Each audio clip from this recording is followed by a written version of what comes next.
On the surface, the U.S. economy appears to be growing steadily, yet, for millions of Americans, it feels like they're stuck in a recession.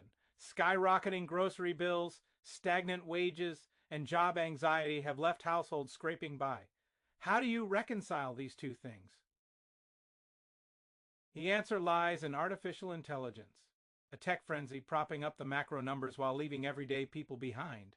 Tech giants like Microsoft, Google, and Amazon are pouring trillions into AI infrastructure. In 2025 alone, capital spending on data centers and AI hardware is projected to hit $400 billion.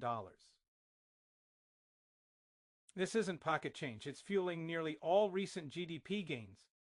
In the first half of 2025, AI-related investments contributed 1.1 percentage points to growth, outpacing consumer spending and accounting for 92% of total expansion.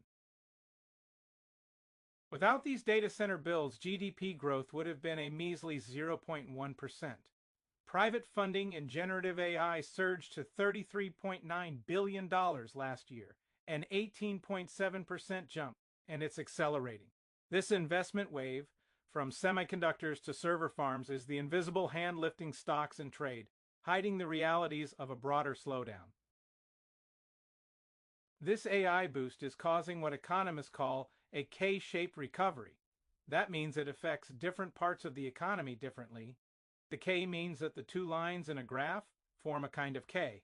For example, this chart shows that real wages, meaning pay after inflation, has gone way up for the top 10% the last few years.